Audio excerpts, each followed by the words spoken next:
හරිද? ආයුබෝවන්. අද අපි කතා කරන්න යන්නේ ජ්‍යොතිෂය පිළිබඳව. ජ්‍යොතිෂය පිළිබඳව කතා කරනවා විශ්වය පිළිබඳව තමයි කතා කරන්න අද පළවෙනි පාඩමෙන් ඔයගලන්ට උගන්වන්න යන්නේ. විශ්වයේ ජ්‍යොතිෂයට බලපාන හැටි අද උගන්වන්නේ ඔයගලන්ට. විශ්වයේ ජ්‍යොතිෂයට බලපාන ආකාරය. එහෙනම් ග්‍රහය 9 දෙනෙක් ඉන්නවා. 1 රවි, 2 සඳු, 3 කුජ, 4 බුධ, 5 ගුරු, 6 ශුක්‍ර, 7 शनि, 8 राहु, 9 केतु. මේ රාහුයි කේතුයි ඡායාග්‍රහයන්. මේ ජ්‍යොතිෂ ග්‍රහයන් හැටියට අපි විශ්වාස කරන්නේ නැහැ. මේ ග්‍රහ 9 දෙනා රවි මූලික කොටගෙන ලිප්සී ඇඩයකින් ගමන් කරන පෘථිවිය දින 365ක් මෙතන බුධ ඉකුරු පෘථිවි අඟාරු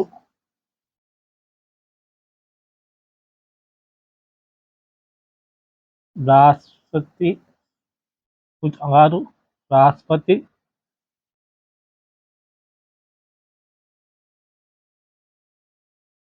සෙනසුරු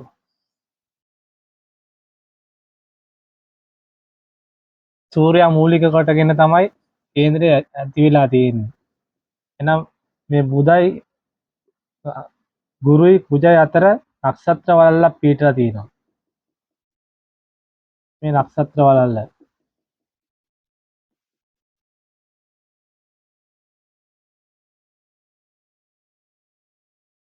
මේ බුධ, මේ සිකුරු, මේක පෘථිවිය, මේක අඟහරු, මේක බ්‍රහස්පති,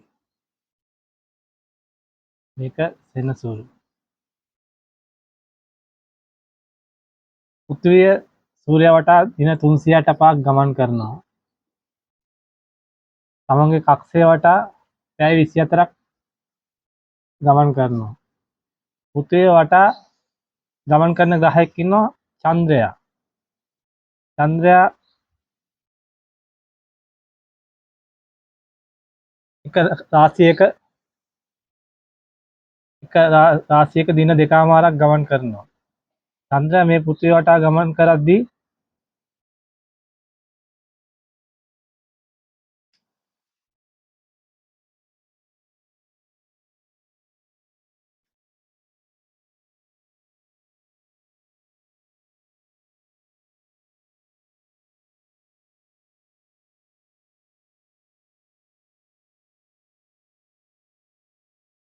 අමාවක සිට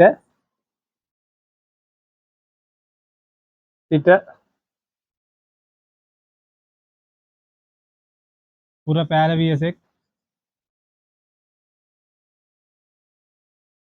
පුර පෑලවිය සිට පුර 15ක එක් මේ චන්ද්‍රයා පෘථිවිය වටා කක්ෂයේ භ්‍රමණය වෙනවා. එමෙන්ම කේන්ද්‍රයක් ගත්තම අපි මේ නක්ෂත්‍ර වල පිටලා තින්නේ අපි දන්නා හොඳටම බ්‍රහස්පති අඟහරුයි අතර කියලා. කේන්ද්‍රයක් පිටන්නේ මේ නක්ෂත්‍ර වල අතර මේ ග්‍රහ 9 දෙනාගේ බලපෑම උඩයි. එහෙනම් අපි කොටු 12කට බෙදුවොත්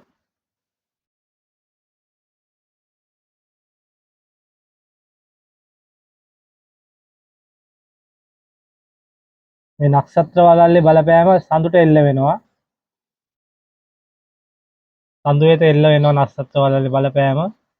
ඒ සඳුගෙන් පරාවර්තනය කළා තමයි පෘථිවියට මේ කිරණ ශක්තිය ඇති කරන්නේ.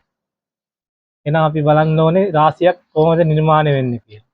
එහෙනම් මේ අපි සාමාන්‍ය වශයෙන් ගමු මේස, ඔසඹ, මිථුන, කටක, සිංහ, කන්‍යා, තුලා, වෘශ්චික, ධනු, මකර, කුම්භ, මීන. මේ නක්ෂත්‍ර වලල්ලේ බලපෑම තමයි පෘථිවියේ චන්ද්‍රයාට එල්ල වෙන්නේ. චන්ද්‍රයාගෙන් එය නක්ෂත්‍රයේ ආලෝකය ඒ කිරණ ශක්තිය පෘථිවියට ළඟා කරලා දෙනවා. ඒ කිරණ පෙරලා පෘථිවියට ළඟා කරලා දෙනවා. දැන් ඔබට අවබෝධ ඇති රාශි 12 ඇදෙන විදිය. විශ්ව සම්බන්ධ කරගෙන. දැන් අපි යමු රාශියකට. රාශියක් ඇදෙන ආකාරය බලන්න.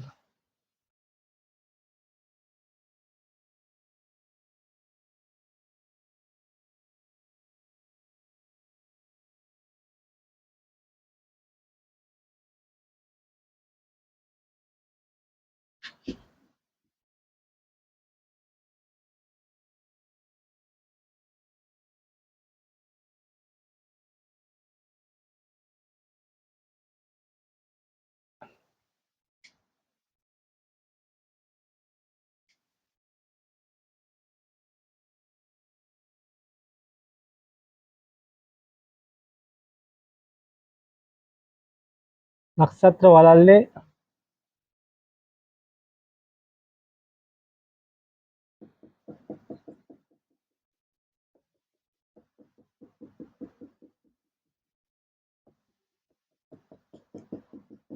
නැකත් 27ක් තියෙනවා. අස්විඳ නැකතෙන් පටන් ගන්න අස්විඳ, බෙරණ, කැති, රේන, මෝසිරස, අද, පුනාවාස, කුස, අස්ලිස, මා, පුවපල්, උත්‍රපල්, අත, සිත, සා, වීසා, අනුර, දෙට, මුල, පුවසල, උත්‍රසල, රුවන, දෙනට, සියාවස, පුවපුටුව, උත්‍රපුටුප, රේවත. මේ වගේ නැකත් 27ක් තියෙනවා. නැකත් 27 මූලික කරගෙන තමයි මේ සූර්යයා වටා භ්‍රමණය වෙන පෘථිවියට මේ චන්ද්‍රයාගේ මාර්ගයෙන් බලපෑම එල්ල වෙන්නේ. අපි මේ නැකත් 27 රාශි 12ට බෙදනවා. නැකත් 27 රාශි 12ට බෙදන්නේ මෙන්න මේ ආකාරයට.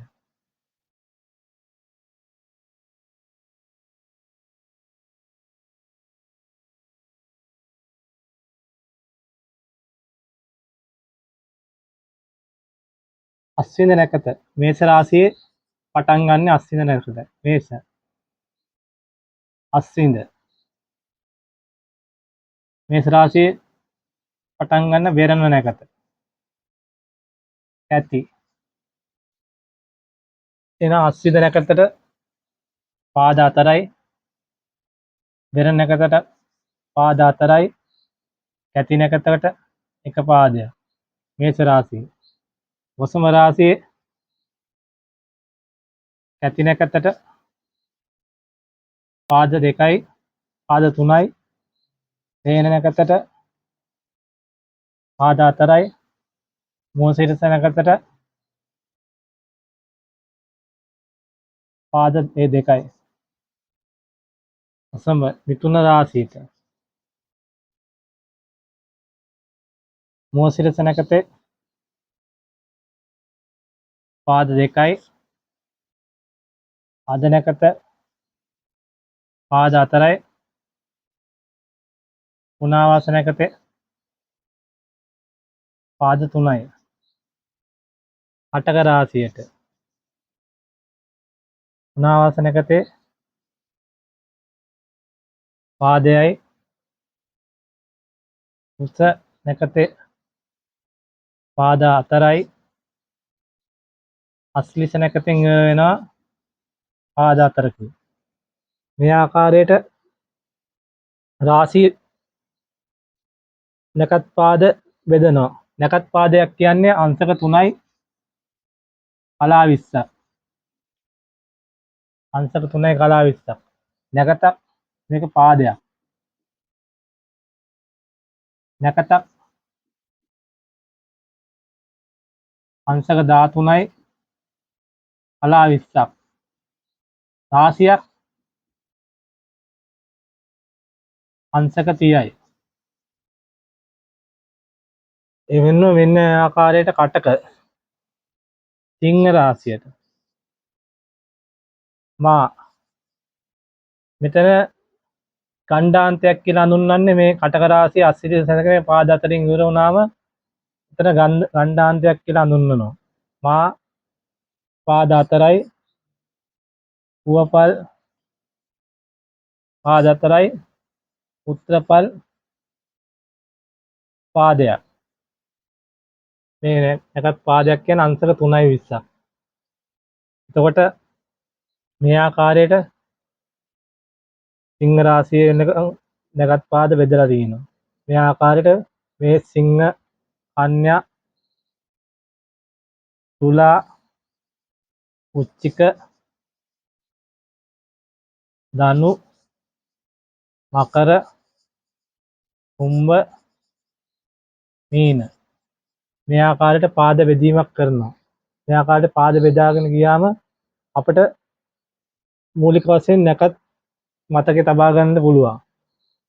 අස්විඳ වෙරණ කැපි රේයන මෝසිරස අද පුනාවාස පුස අස්තිස මහ පුවපල් උත්තරපල් අතසිත සාවිස අනුර දෙට මුල පුවසල උත්තරසල සුවන දෙනට සියාවාස පුවපුටුව උත්තරපුටුව රේවත කියන නැකත් මතක තියාගන්න ඕනේ. ඊළඟ වැඩසටහනෙන් කතා කරමු.